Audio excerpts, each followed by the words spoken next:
Hi hello friends, இன்னைக்கான ஆத்திச்சூடி என் எழுத்து இகழேல்.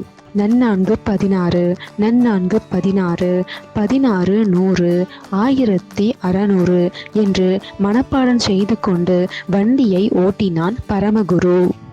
அவனுடைய வண்டியிலே 4 மூடை வெங்காயம் இருந்தது. அந்த மூடைகள் ஒவ்வொன்றிலும் 4 தூக்கு வெங்காயம் இருந்தது. ஆகவே அவன் 16 தூக்கு வெங்காயம் தன் வண்டியிலே வைத்திருக்கிறான்.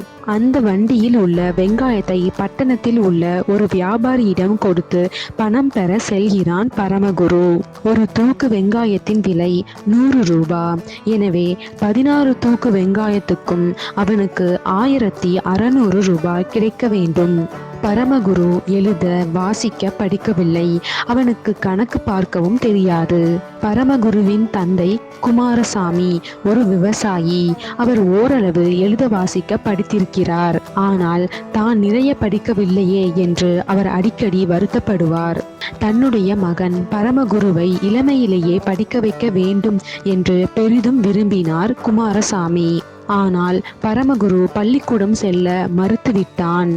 தனக்கு படிப்பே வேண்டாம் என்று அடம்பிடித்தான். குமாரசாமிக்கு பெரும் கவலை இருந்தும் மகனை படிக்க வைக்க அவருக்கு முடியவில்லை. அவர் கூறிய புத்திமதிகளை பரமகுரு தட்டி கழித்தான். பரமகுரு வளர்ந்து வாலிபன் ஆனதும் தந்தையோடு தோட்ட வேலையில் ஈடுபட்டான். மிகுந்த கஷ்டப்பட்டு விவசாயம் செய்தான். அவர்களுடைய முயற்சிக்கு தக்க நல்ல பலன் கிடைத்தது. அப்போது பரமகுரு தகப்பனை பார்த்து, படிப்பு வேண்டும் படிப்பு வேண்டும் என்று என்னை வற்புறுத்தினீர்களே, படிக்காமலே நான் வாழவில்லையா அப்பா என்று கேட்டான். குமாரசாமி தனது மகனின் மடமையை நினைத்து கவலைப்பட்டார். கல்வியின் மகிமையை என்றாவது ஒரு நாள் நீ உணருவாய் என்று வருத்தத்தோடு கூறினார். தோட்டத்திலே விளைந்த வெங்காயத்தை பட்டணத்து வியாபாரிக்கு விற்பதற்கு ஒழுங்கு செய்தார் குமாரசாமி. ஆனால் எதிர்பாராத விதமாக அவரால் பட்டணம் போக முடியவில்லை. அவரது உடல்நிலை சரியாக இருக்கவில்லை. எனவே மகன் பரமகுருவிடம் அன்று வெங்காயத்தை கொடுத்து அனுப்பினார். அவன் கொண்டு செல்லும் வெங்காயத்தின் அளவையும் அதற்கான விலையையும் மொத்தமாக அவன் வாங்கி வர வேண்டிய பணத்தின் தொகையையும் விரிவாக சொல்லி அனுப்பினார். அதை மனப்பாடம் செய்து கொண்டுதான் பரமகுரு வண்டியை பட்டணத்துக்கு ஓட்டி கொண்டிருந்தான். பட்டணத்தை அடைந்ததும் குறிப்பிட்ட வியாபாரியிடம் தான் கொண்டு வந்த வெங்காய மூட்டைகளை கொடுத்தான். தந்தை சொல்லிவிட்டபடி மனப்பாடம் செய்த கணக்கையும் சொல்லி 1600 ரூபாய் தரும்படி கேட்டான். பரமகுரு எழுத்தும் கணக்கும் படிக்காதவன் என்பது வியாபாரிக்கு தெரியும்.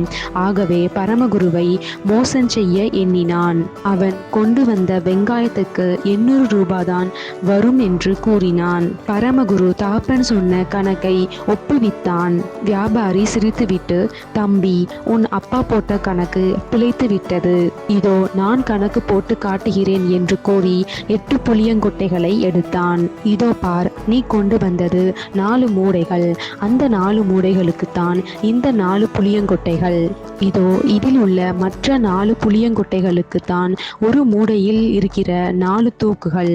ஆகவே 4 மூடைகளிலும் உள்ள மொத்த நிறை 4 1 5, 5 1 6, 6 1 7, 7 1 8 தூக்கு என்று புளியங்கொட்டைகளை கூட்டி காட்டினான். 8 தூக்குகளுக்கும் 800 ரூபாய் தான் வரும் என்று கணக்கு காட்டினான். பரமகுருவுக்கு அவன் சொல்லும் கணக்கு சரி போல் இருந்தது. ஒருவேளை தந்தை கணக்கில் பிழை விட்டிருப்பாரோ என்று யோசித்தான். அப்படி அவன் யோசிக்கும் போது வியாபாரி, தம்பி, நீர் யோசிக்க வேண்டாம். நான் உமது தந்தைக்கு ஒரு கடிதம் எழுதி தருகிறேன். அவர் அதை வாசித்து பார்த்தால் எல்லாம் விளங்கிவிடும் என்று நயமாக கூறினார். பரமகுருவும் வியாபாரியின் சொல்லை நம்பி 800 ரூபாவையும் கடிதத்தையும் பெற்றுக்கொண்டு வீடு திரும்பினான். தந்தையிடம் கடிதத்தையும் பணத்தையும் கொடுத்தான். கடிதத்தை படித்து பார்த்த குமாரசாமி, நீ வியாபாரியிடம் எத்தனை மூடைகள் கொடுத்தாய் என்று பரமகுருவிடம் கேட்டார். நான் 4 மூடைகள் தானே கொண்டு சென்றேன். அவற்றை அப்படியே அவனிடம் கொடுத்தேன் என்றான். தன்னிடம் 2 மூடைகள் மட்டும்தான் நீ கொடுத்ததாகவும் அதற்கான 800 ரூபாய் அனுப்பி இருப்பதாகவும் மீதி 2 மூடைகளையும் வழியில் கள்வர் தட்டி கொண்டு போய்விட்டதாக நீ அவனிடம் கூறியதாகவும் எழுதியிருக்கிறான் என்றான் குமாரசாமி.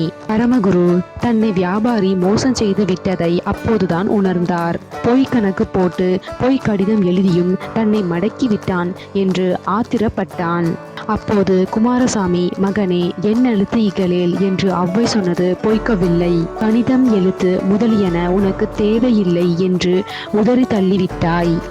இப்போது அவற்றின் மகிமையை நீயே உணர்ந்து கொண்டாய் என்றார். பரமகுரு தன் தவறை உணர்ந்து கொண்டு அன்றே எண்ணும் எழுத்தும் கற்க முடிவு செய்து கொண்டான். எண்ணெழுத்து இகழேல், கணித நூல், இலக்கண நூல் முதலியவைகளை இகழ்ந்து ஒதுக்கி விடாமல் கற்க வேண்டும்.